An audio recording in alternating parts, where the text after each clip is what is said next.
Thinking Basketball Podcast. My name is Ben, and Cody, basketball is amazing right now. It is absolutely off the charts. It's like 2 or 3 games every night are turning me into the Vince McMahon meme, right? Like I was watching some Emmanuel Quickly the other night, and like he made a defensive rotation, and I was like, oh yeah, that's nice. And then he came down on the other end, and they like sprayed a pass to Quentin Grimes, who attacked a closeout, and then swung it to Quickly in the corner, who relocated from the top of the key to the corner to drain a movement 3 as he fell out of bounds. This is a Thinking Basketball Podcast. I don't know if anyone actually has a bingo card for here. You used to say it about Jokic and Curry. At this point, Ben, we need to have one for Quickly and Grimes with you, because I think this is probably 4 or 5 podcasts in a row where those two guys have been brought up, which is fine, but you're starting off hot today. Like, the first sentence out of your mouth is about Quickly. Yeah, I'm just saying, like, I think we did a lot of Jared Vanderbilt lately, so we have to move the audience around our favorite role player bit that we have going. But Quickly, Grimes, Jared Vanderbilt, they plug into something that's been going on. It's been kind of bouncing around in my head that I wanted to get off my chest, that I wanted to discuss with you and have all the listeners who contribute to this show when we do these ideas where we kind of think out loud, move this conversation forward, because I don't know how I feel about it. Of course, there's a lot of listeners that are going to yell at us after this conversation, but that's fine. I'm watching the Warriors and the Bucks last night. Did you see any of this game? Yeah, it was a great game, Ben. Great game. I'm glad I saved my text, because there was about 2 minutes left, and I was just about to text you, looks like the Warriors don't have that next gear. And then they had the next gear, and the Bucks ended up losing. So I'm glad I saved myself that embarrassment. Yeah, if you're listening to this in a time machine from the future, Steph Curry scored like 10 points in a row, 11 points in a row at the end of regulation, and then 9 more in overtime, something like that. He had one of those moments in basketball where you just take over the game and make amazing plays. And the play that really jumped out to me that he made, can you guess what it is? What, out of all the plays that he made at the end of the game and in overtime, what do you think is the one that jumped out to me that I wanted to talk about today? You mean the game-saving backline rotation where he blocks Drew Holiday's drive to send it to overtime? How did you know that that's what I was going to say? How'd you know that? Just an unbelievable performance. We all knew going into the game, we're like, you know what, this is going to come down to Steph Curry having to make a defensive play on Drew Holiday, and lo and behold, there was Curry doing it. A vertical defensive play in which he like, the way he made the play, it was an absolutely incredible play. You know, there are times where small guards get blocks and they time it up and they come in from behind. Like, I have a play somewhere of Steve Nash blocking like Tim Duncan. It's not nearly as impressive as it sounds, because it's always like, yes, it's very impressive, but they're darting their hand at the ball and getting it perfectly or coming out of nowhere. This was like a Draymond Green play where he was on the corner, rotated off the strong side because it's desperation time and there's like 1 or 2 seconds left or whatever. So you make that gamble, somehow slid quick enough to get inside Drew Holiday. And then he went like vertical. I didn't know Steph Curry could jump that high. I wonder if it's from all the time off with the shoulder. He's been doing calf raises or something. He is a gym warrior. He's a workout warrior. But actually, the play spawned this thought to me that had been bouncing around in my head during the game that had nothing to do with Steph Curry's defense and everything to do with Steph Curry's offense. And that is this idea of mobility and agility and speed and horizontal coverage and north to south coverage in transition. We'll talk about that being so critical to survive defensively. And then the teams that are thriving defensively, it seems, aren't exposed in this speed, mobility kind of dimension that I'm talking about. They can cover the 3-point line, they can get back in transition, and they're thriving with their size and their paint protection. And Cody, we're going to hit your bingo card right out of the gate today. Rim protection, right? And so that was the team on the other side of the court, the Milwaukee Bucks, who played this defensive game against the Warriors. I think you texted me that it was 4-4 with 6 minutes left in the first quarter, and you were having a 2004 party at your house. You got some baggy jeans out and some square shoes, and you were very excited about everything going on. But They didn't even have Giannis in this game. Brook Lopez, I want to talk about him today. He's huge. He is a great drop center. He protects the rim incredibly well. I wouldn't call him the greatest shot blocker in the history of Earth, but just elite in all of these areas. And after this back surgery or whatever happened to him last year, I think he's moving better than he's ever moved in his life. His hips, I don't know if he's been in yoga, if they have some progressive medical staff in Milwaukee. Maybe, Cody, you can give us some inside information. His hips look amazing. This ability to be this big and backpedal and turn and swivel and change directions. Even last night, he had a couple plays where he's guarding in one direction, picking up one man. The ball goes to his man. He goes to contest. Doesn't really bite too hard. The pass is to the other side of the basket, turns around, blocks the shot or alters it. That's like Tim Duncan stuff. That's just, it's fantastic. So this is the big thought in my head. Like, can you defend in this league going into the playoffs? What is it going to look like if you don't have speed and mobility? And are there teams like Milwaukee out there, we can start with them, who are going to be elite and win in the playoffs because of their defense, because they have this size, because they have this length, because they have this paint presence and vertical presence, shot blocking, but they don't get gutted with speed? That's the big thought. That's a huge thought, Ben, that we'll get to in a second, because I want to sit on Brook Lopez for a second. He's really big. He weighs a lot, so he can take it.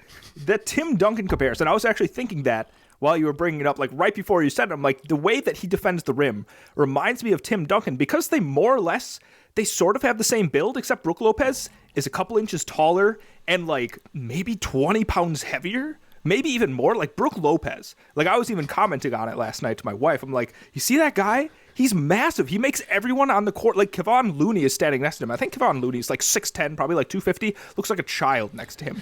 And, I don't watch every single quarter of every game. Like, believe it or not, Ben, but I just don't have, I haven't done that.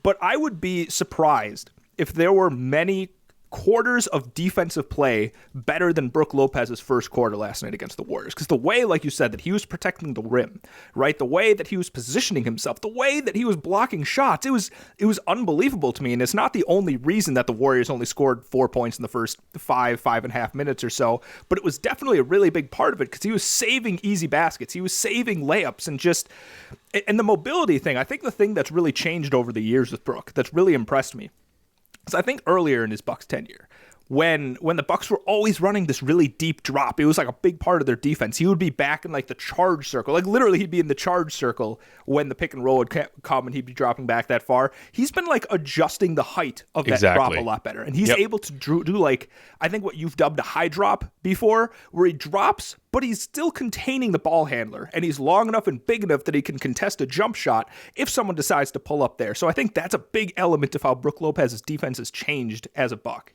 It might have been at the end of the game in that run, or in the first quarter. I can't remember. I don't think I watched all 4 quarters. So maybe it was in the first half, now that I think about it. There was a play where Curry hits a pull-up 3 coming around a screen and pick and roll, and Brook Lopez was in his drop, essentially. But what stood out to me is that he almost tapped Curry's wrist on the follow-through. That's how high he was up. He wasn't at the level of the screen, that term we use to describe the defender basically being at the same height and position on the court as the screener. But he's far enough out now, and he's comfortable coming out, that he like almost blocked a Steph Curry pull-up 3 coming around a pick and roll. And there were other possessions in that game, just to stick with last night, where Brook was about 30 feet out when they moved the screen way out near half court. He's like, I will come way out, and then I will contain as I need to. And of course, the Bucks, it's well documented in the last few years, going back to the championship season, that they've tried to diversify their coverages a little bit more. And so this is what you're talking about. When it started, he was really, really back in the paint. And I remember the 2019 Celtics series getting sort of an inkling of optimism about the Celtics' chances to upset the Bucks in this series, because Al Horford plays the pick and pop so much, and Brook was so deep that it's like, he's really not going to get out to that pick and pop 3. And I think in game 1, wasn't it game 1, there was a Celtics upset? They went back 1-1, and I think it ended up being a 4-1 series. Do you remember off the top of your head? I don't know. So one of those games in Milwaukee, there was an upset, and it's like, yeah, how are they going to take away this pick and pop three? I think fast forward a couple years to where we are today in 2023. I'm not like literally worried at all about the Bucks playing a team with a stretch big man who wants to take 12 threes in a game. Like we know Al Horford. We saw it last year in the playoffs. Al Horford will hit 6 or 7 threes in a game, but I feel like they're even more equipped this season to be like, yeah, okay, we'll come out and we'll run you off the line and we'll contest you. And a lot of that is Brook Lopez's mobility. Giannis, of course, is really, let's face it, in today's basketball, he's really basically a center. But he plays the 4 because he's so mobile and, he's a huge body, so he gets stuck on screens and he doesn't have the quickest feet on earth, but his ability to cover ground on the court. Chris Middleton is like, 6'7", 6'8". He's not the fastest guy in the world either, but these guys all move and rotate, and now you have conference final specialist Jay Crowder on the team. Drew Holiday is a big guard that can get around. So the Bucks are the most interesting team to talk about to me in this sense because they're giant, but they don't seem to give up too much in terms of speed and mobility. I haven't seen a team yet where I'm watching them and I'm like, oh boy, they are really gutting them because Milwaukee's too slow or because Milwaukee doesn't have the mobility to stretch out to the three-point line and recover. And the Bucks right now, they seem like the candidate to me to dominate in the playoffs with their defense the most. And I almost wonder, as a sidebar, if that makes them the favorite. Again, you're just all kinds of heaters today, Ben. You're just filled with wonderful thoughts. I am throwing smoke right now. I am Roger Clemens coming in for 20 strikeouts. Look out. Sorry, that was a baseball reference. Golf, sorry. Yeah. Football. Is this ultimate frisbee? Like you got to start with the sport first and then give you the name. But I think to your point with like talking about the stretch big just beating the Bucks. Obviously they didn't lose the series, but I do remember back. I think it was the 2020 playoffs in the first round. I think the Bucks were playing the Magic, and Vucevic honestly just looked like the best offensive center in the league against the Bucks because the Bucks just were too stubborn to change away from the intense drop that they were doing, and Vucevic was just on fire. And you're like, oh, okay, so the Bucks aren't going to make it very far because they're super easy to counter because the big man just needs to pop after the pick and pop, and there's no recovery for that. But like you said, they've been changing coverages, and I think a big part of that, I love the man, but having Robin Lopez back up Brook Lopez, it was kind of just the same thing. Like Brook Lopez would go off and you bring in Robin Lopez, who's a great drop defender in his own right. But now you have guys like, I've talked about Bobby Portis being a little bit more mobile out on the perimeter. They have a lot more of like the forward types, Joe Ingles, Jay Crowder, guys that can play the 4 and be a little bit more flexible. So I think the roster itself is constructed in a way that it can handle a bunch of different coverages. And I think the thing that's really interesting about the Bucks is if you look at the on-off splits, the with or without you numbers, shockingly, if you look at when both Brook and Giannis are on the court together, their defensive rating is about like 110-ish. When Brook is on without Giannis, they're like a 109, so they're actually better when Brook Lopez is on the court and Giannis is off the court. That's not me saying anything about Giannis's defense because I think, like you said, the key to them is I think their defense is going to get better in the playoffs. And I don't know the numbers off the top of my head, but I'm pretty sure I remember running these last year, and there was a significant improvement in their defensive abilities from the playoffs to the regular season. So I think you're on to something with that. Well, thinking about the playoffs, which is where my mind is really focused on, last season, and you'll get this in the playoffs this season, sometimes coaches err on the side of not having a defensive leak versus an offensive weakness. And so you get a series where, and I think this happened to some degree with the Bucks, although they only played 2 series, and the first one they just completely suffocated Chicago.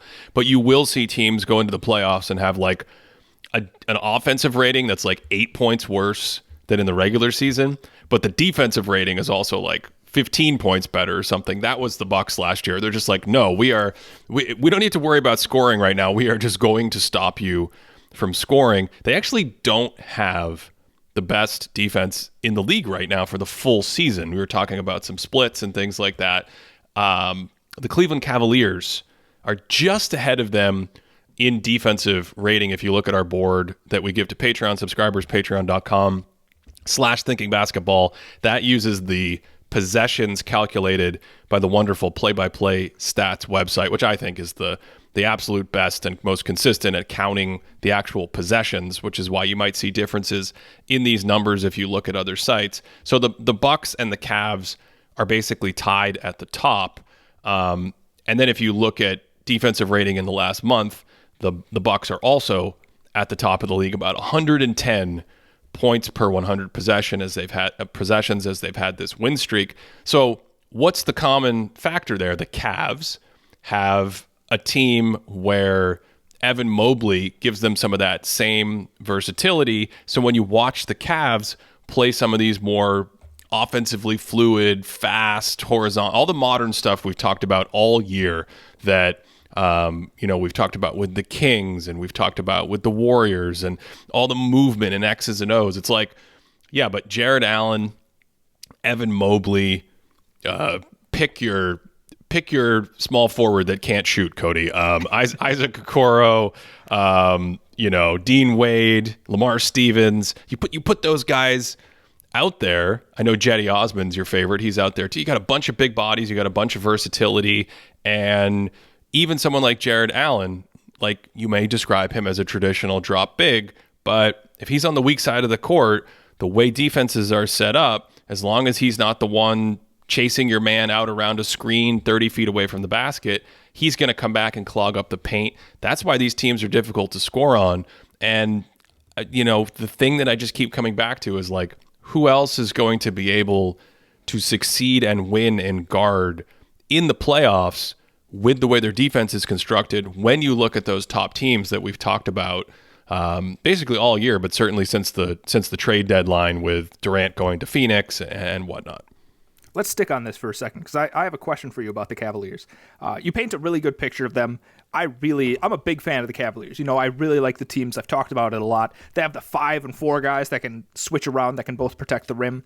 But how much do you trust their ability to ramp up their defense in the playoffs? Do you think that they're going to be able to sustain the defensive dominance when the playoffs begin? Oh, I love this question. Because I think it's a launching point to the bigger idea, which comes back and affects the Bucks.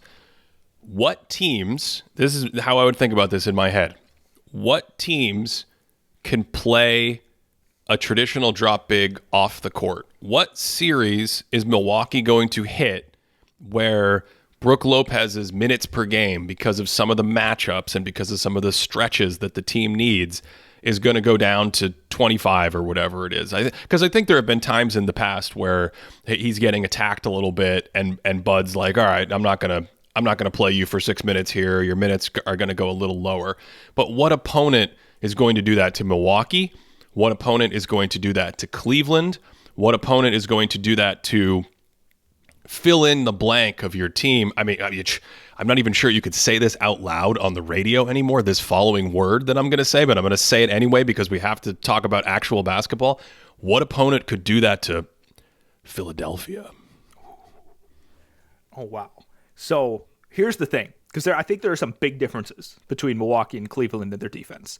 And when it comes to, like, if you think about a guy that's going to punish you and drop, what the Bucks have that's sort of a cheat code is Drew Holiday. Because I think what Drew Holiday does so well is he's just kind of a shadow on defense. I think this is his best attribute, is when there's a screen, right? The Bucks defense is set up so that if you're screened and you're the guard, you chase over it, right? And Drew Holiday is so good at just like sucking himself in, dodging a screen, getting through, staying on the guy.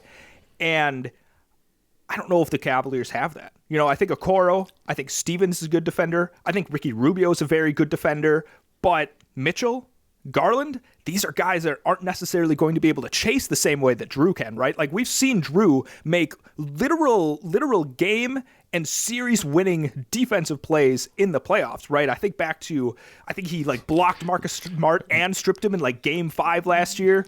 Oh my God. This is just Cody's just going into fan fiction right now. You can see it. You can see it in his face. He's getting warmed up. We're about 2 seconds away from the lob in the steal and the lob in Phoenix in 2021. Okay. Sidebar on that. People talk about the lob, but here's the real best play of that series. The real all-time play is the block from Giannis. And I think that's a great example of this. The block on the lob to Ayton. Like, to me, that's an impossible play. Like, you watch it as many times as you want. I can't name one other person in NBA history that could have made that play. Maybe Kevin Garnett could have done it. Like, maybe. But, like, if you gave him 10 times to do it, would he do it 4? It's an impossible play, right? I think Bill Russell could have done it.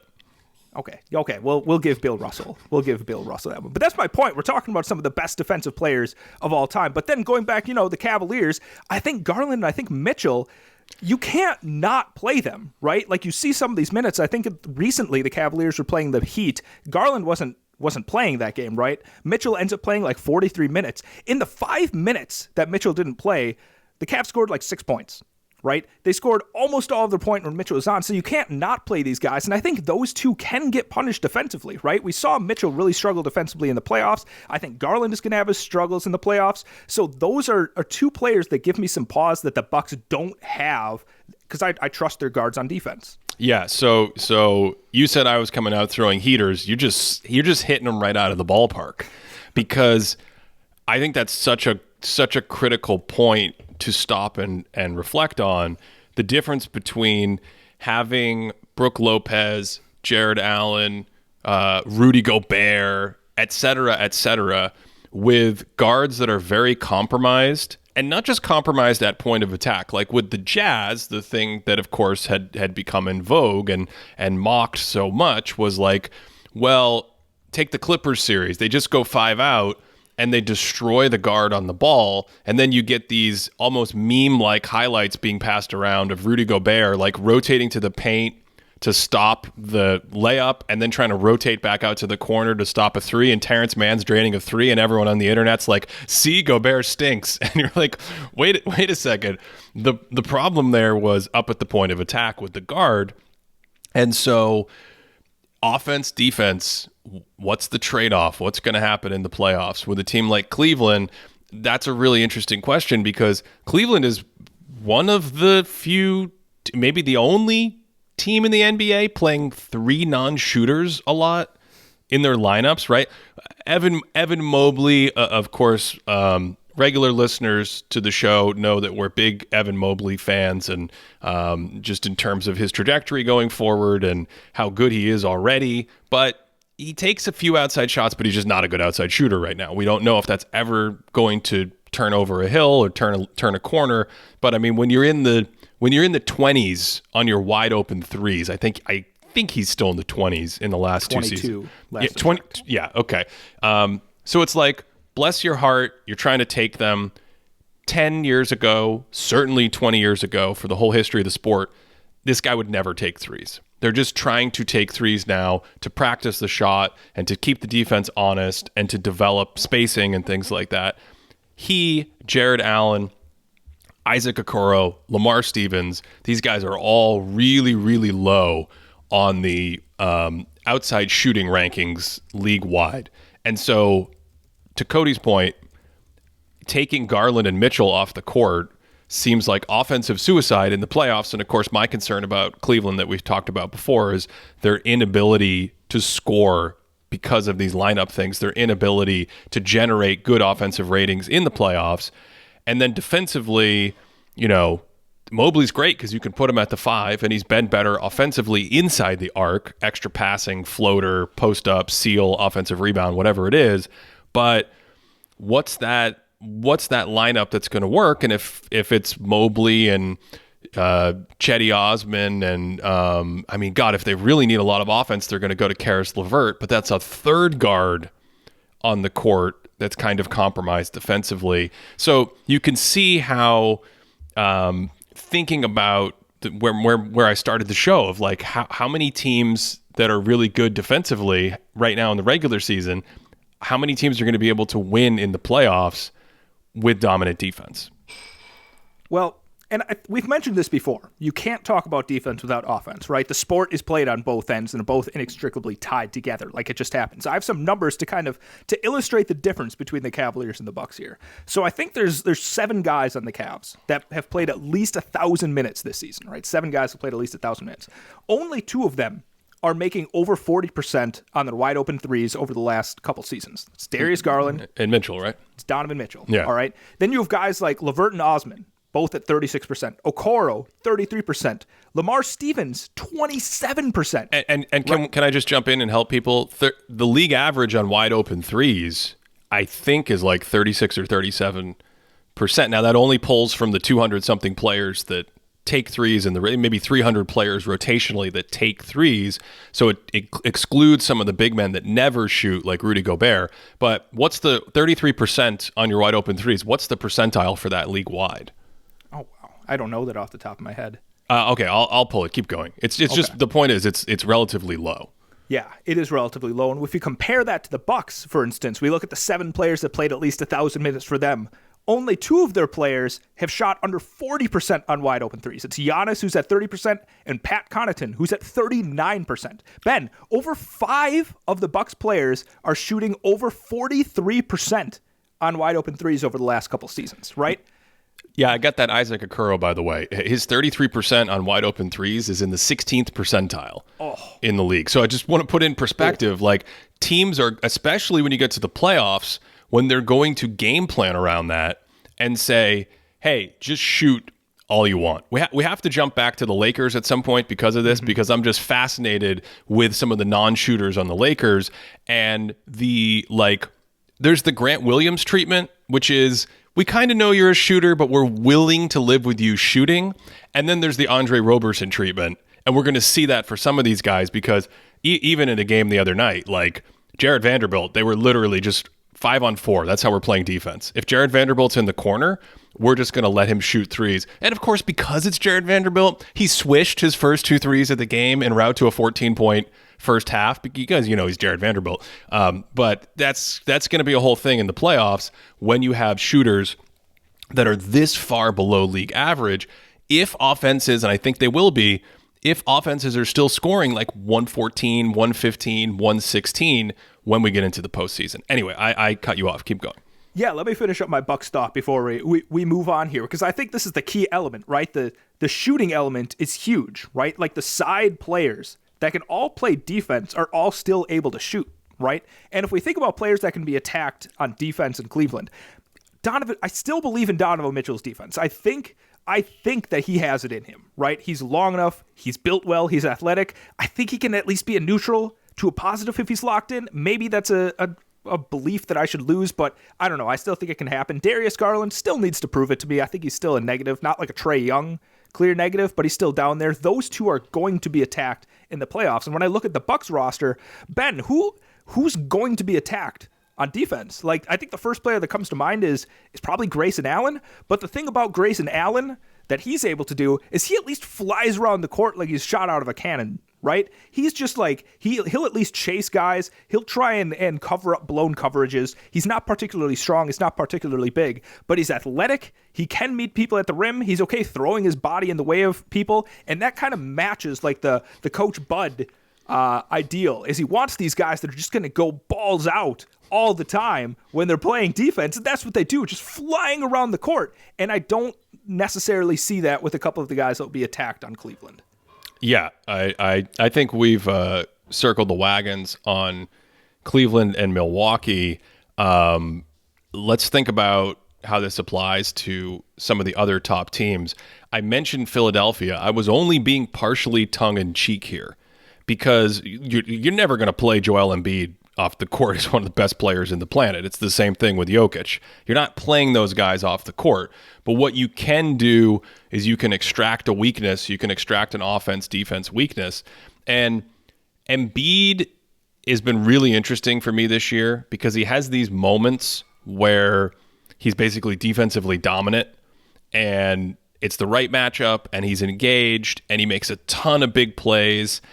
Even in that game against Denver that we did the video on, where they put PJ Tucker on Jokic and let Embiid roam off of Aaron Gordon off the ball. That might not be an exact tactic that can be used in the playoffs per se, but that presence, and if you look at some of his defensive numbers just with his sheer size and rim presence, fantastic, right?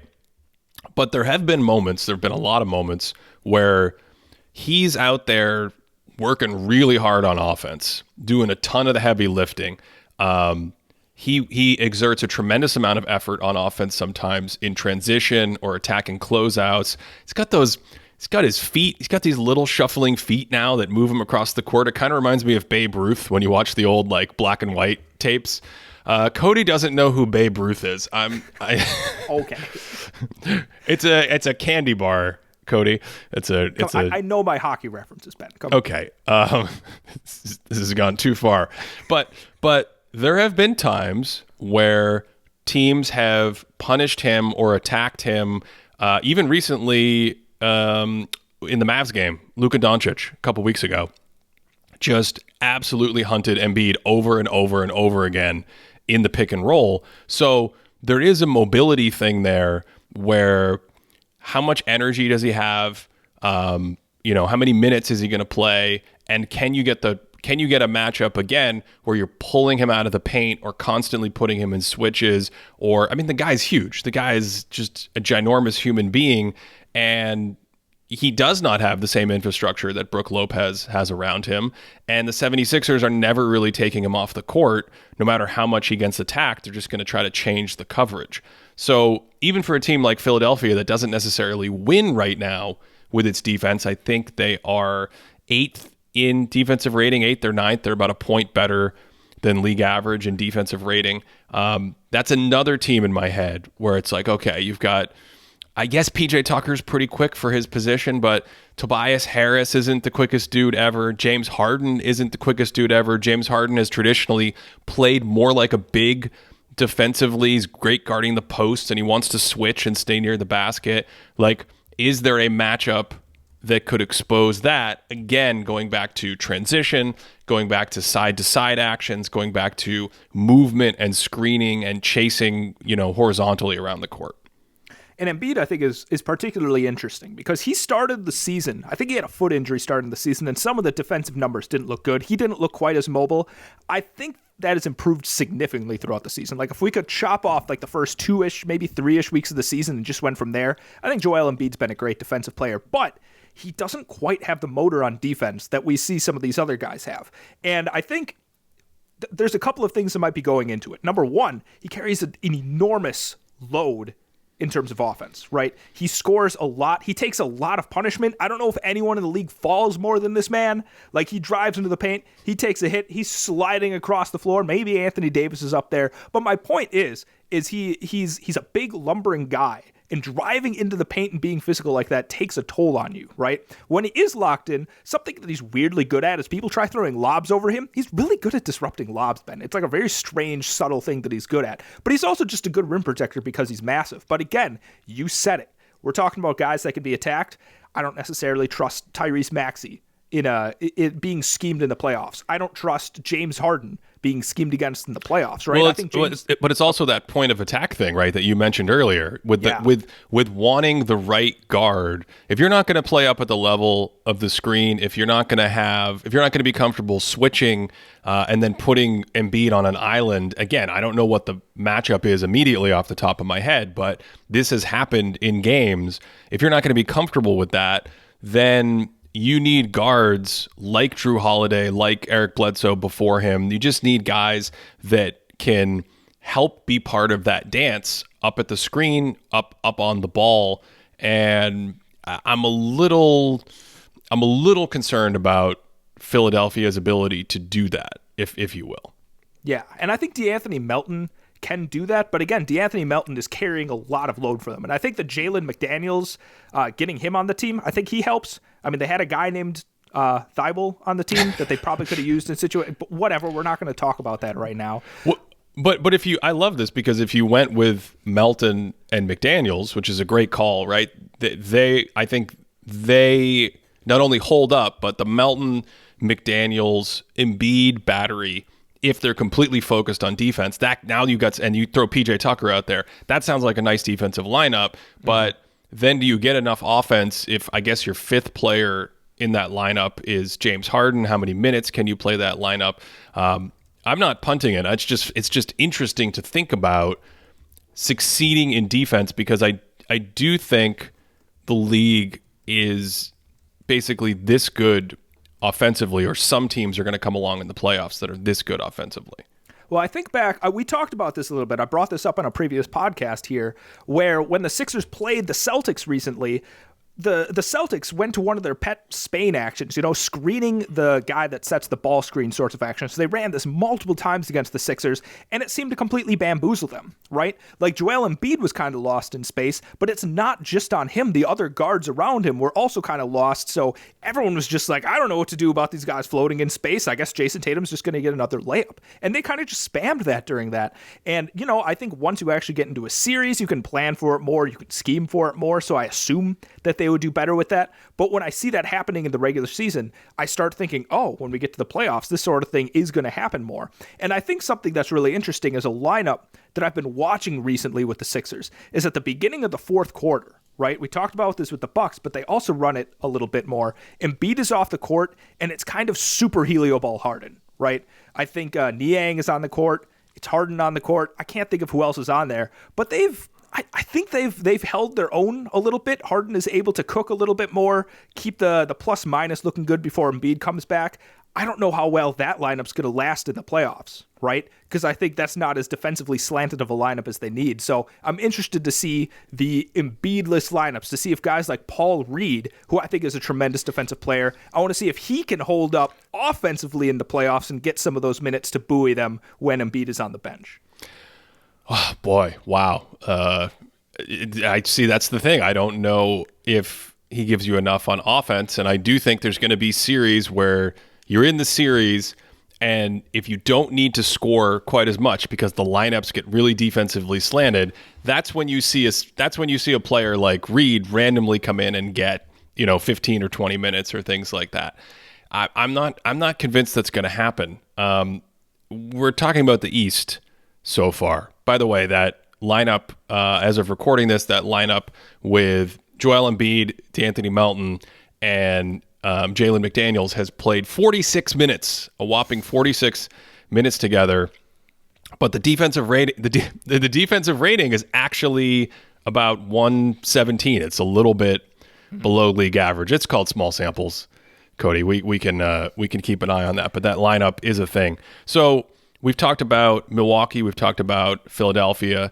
We've talked about Cleveland. I think the last team in the East. Oh, sorry, you were going to jump in and say we need to do more Knicks? Nope. I wasn't going to jump in. Say what you were going to say. I think the last team in the East here to think about this with is the Celtics. And it's interesting because the Celtics haven't been as defensively potent, at least during the regular season this year, despite having very similar personnel. Is that just less effort? Is that a slightly different coaching situation? Is that fatigue from a deep run? I mean, Marcus Smart to me hasn't been quite as sharp, hasn't been quite as mobile. It's sticking with that. I mean, I know he's a guard, but it hasn't just been quite as bouncy out there and sort of active and involved, changing directions and whatnot. Rob Williams, since the injury, has not looked the same physically, so that's another thing that's a little different. Al Horford looks great whenever they play on national TV or whenever they need to play the 76ers, but he's a little bit older. How old is Al Horford? The guy's going to play till he's like 45.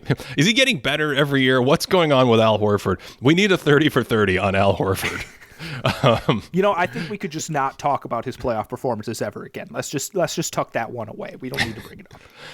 But yeah, I don't know if there's anything else that applies to the Celtics here, because despite not having a great defensive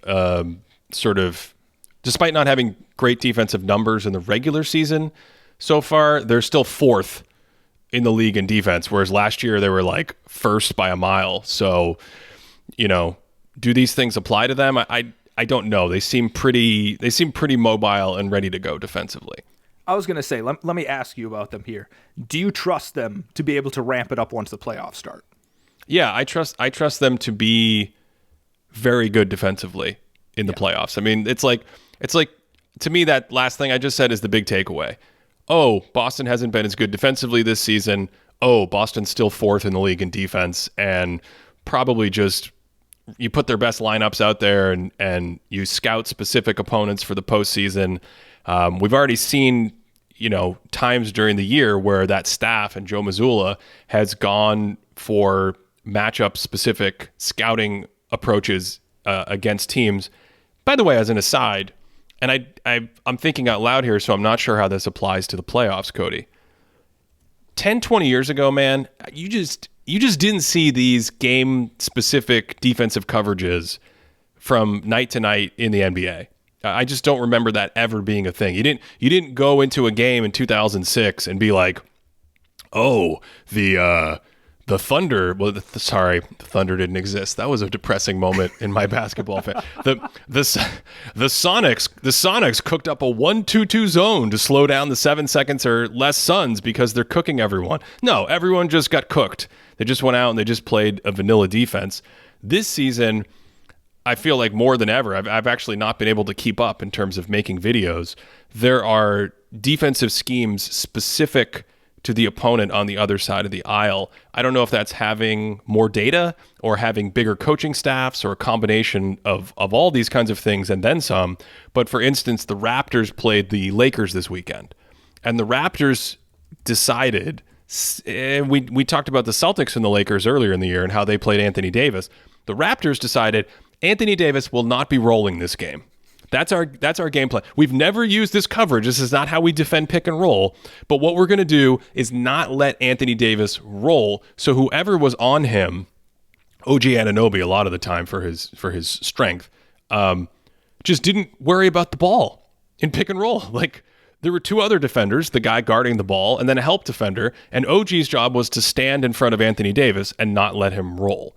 So you already are seeing these kinds of things night to night. I think it started a couple years ago with your Bucks saying we're going to stand behind James Harden in a regular season game and come up with this scheme specifically for James Harden. So again, this stuff has me thinking about the playoffs, where it's like, how much is going to change in the playoffs defensively, and how are teams going to slow down all these crazy high-powered offenses that we're seeing? First, we need to appreciate the fact that there was a period of time when teams would legitimately guard James Harden by keeping their arms behind their back and just sitting on the left side. It's ridiculous. It's probably the most ridiculous defense I've ever seen played against a player. We just don't talk about it enough, Ben. Let's stick with Boston again, because I have another question with them. Because we talk a lot about black belts and brown belts and all these other things. Does Boston, of the title contenders, do you think that they have the fewest overall weaknesses of any of them? Overall, so we're including offense here. Including offense, do they have the fewest weaknesses? You're really burning my CPU because I'm in defense only mode right now. They probably, yes. I'm going to say yes. They have the fewest weaknesses. If you come at it from the brown belts perspective, I think on offense and defense, they have the fewest weaknesses. Now, of course, this tournament, Cody, is going to be amazing. The NBA doesn't even pay me to say this. This is just me on my own getting so I get so excited at night thinking about the actual tournament that I can't believe I have to wait another month for it, because every team is flawed. There is no juggernaut. I think there are maybe 4 or 5 really good teams that we've talked about throughout the year, and recently we did our kind of updated contenders and pretenders and whatnot. We did an episode on that. But the Bucks, I trust the Bucks defense the most. The offense gets more interesting. The Celtics are probably the most balanced. Who else did we talk about? Do you want to go to the West? I guess in the West we have. Oh wait, you have more to say about the East before we go to the West? There's a team, Ben, just kind of sneaking up on me a little bit, and I think defensively is a big part of it. Oh, absolutely, the New York Knicks. You want to talk more about? Have you heard Quentin Grimes and Emmanuel Quickley? They're really killing it lately. No, I'm just and Josh Hart. No, I'm just saying, like, in all seriousness, are you saying you like the Miami Heat more than the New York Knicks? Yeah, I'm not even gonna hestate. Wow, this is a classic Cody hot take. I don't know. I don't even know if the numbers have bore this out. I haven't deep dived them. But recently, I feel like I've been watching them a little bit more. I didn't love watching them earlier in the season. There was something that just didn't seem right. I don't know, man. Like, every time I watch them, I think they have this sort of defensive flexibility. Now, Kyle Lowry's been out a little bit, and I think he didn't look right.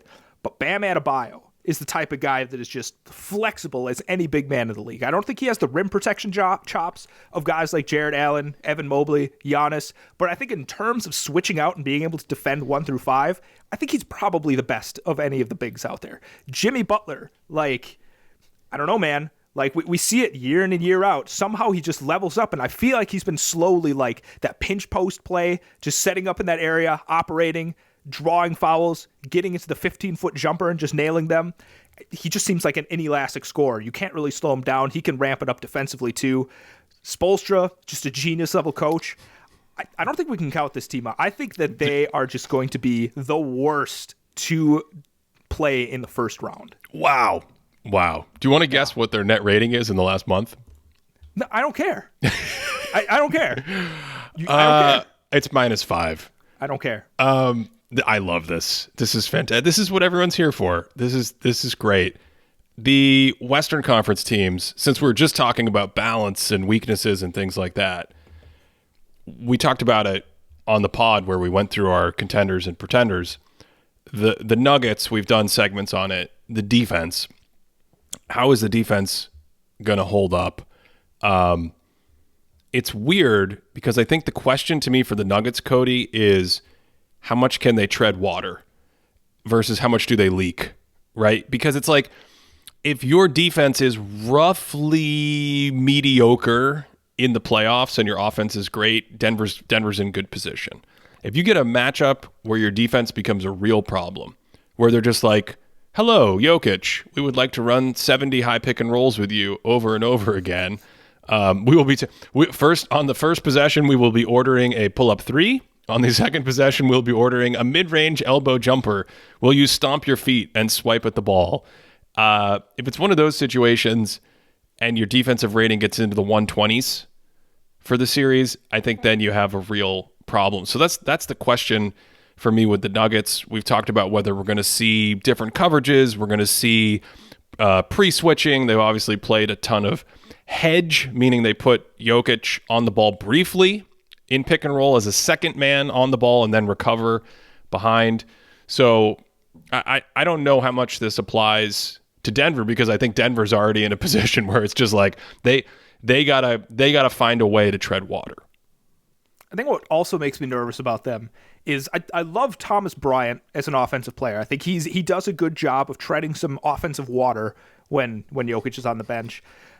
This is not a dude that's going to help you defensively. And I feel like the Nuggets might have to pivot to playing some really small ball lineups when Jokic is on the bench. I'd like maybe some Aaron Gordon at 5. We're going to see Jeff Green at 5. Just like Jeff Green is going to step up and do his playoff thing. But yeah, that's the other thing is they don't really have a backup big that can come up and try and plug those gaps. But to the point of this conversation today, it's not to go through all these teams, right? And we all know Denver's possible weakness is defense. It's more to say, like, Denver at least has the speed horizontal thing covered to what you see, I think. There's no like, oh, can you take away Denver's offense, awesome rim protection or something? Because it just doesn't exist. So I think that's where it gets even maybe more interesting in the sense that if Denver can play a super small lineup, obviously Jokic kind of has to be out there for 35 to 40 minutes a game on the offensive side, but you're not going even more. You think Jokic is going to play more than 40 minutes per game?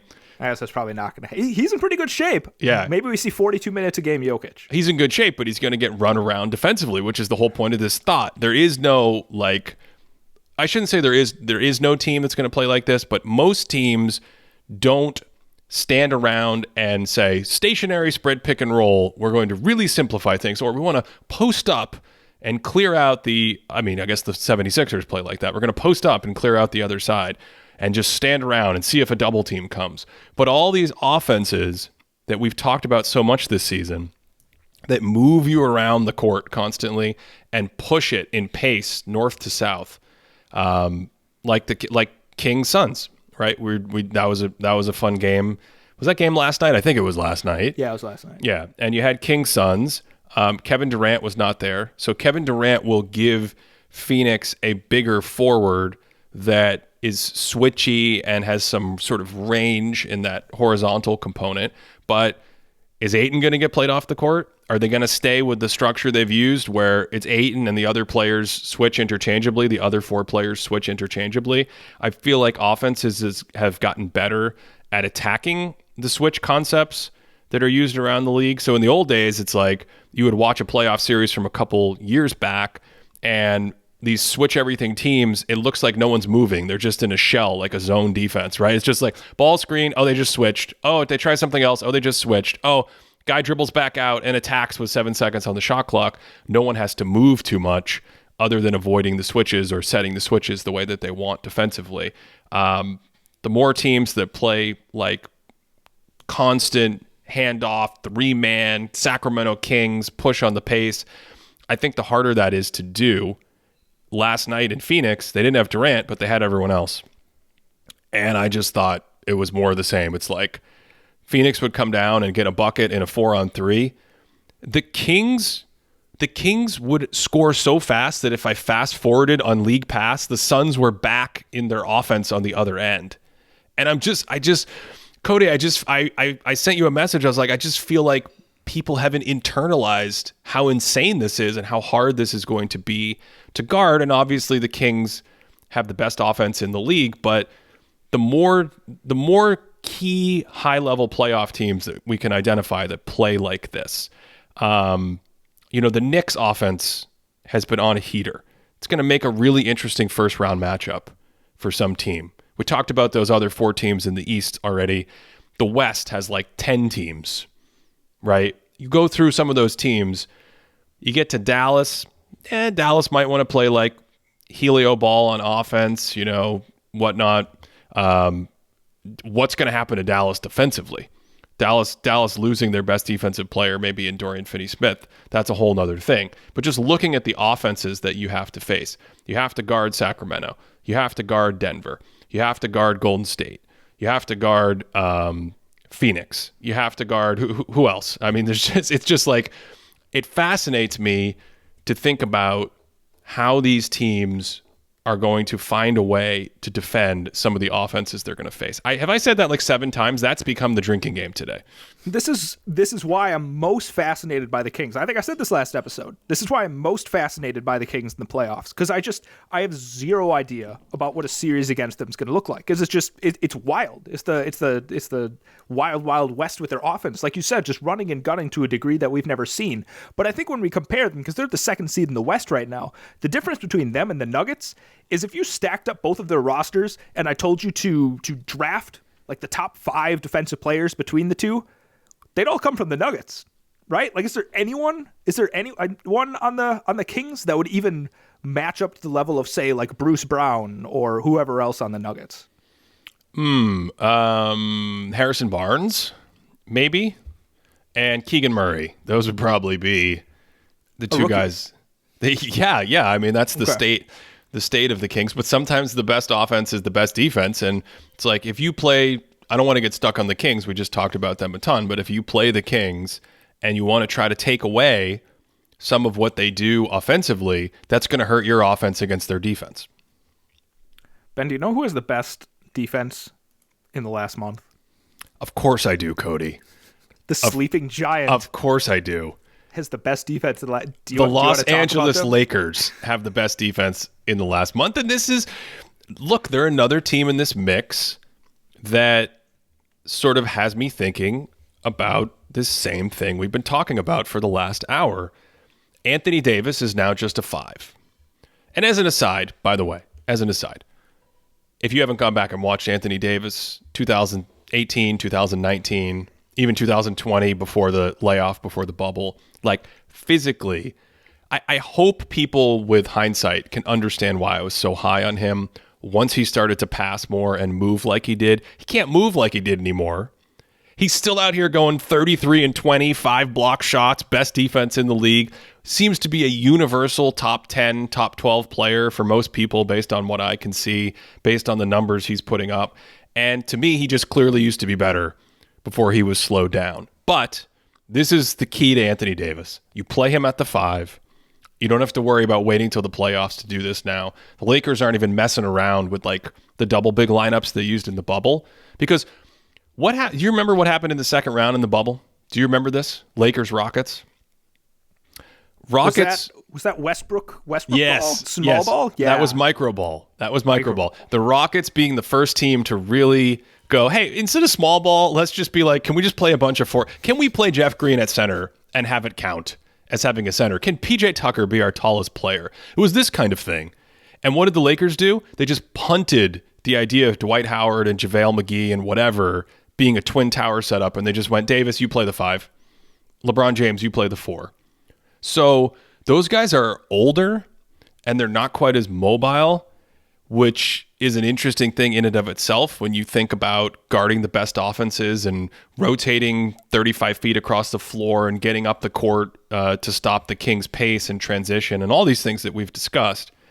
But they're really interesting to me because they at least have an infrastructure. Jared Vanderbilt, right? Jared Vanderbilt's like 6'9". I think he's listed at 6'9".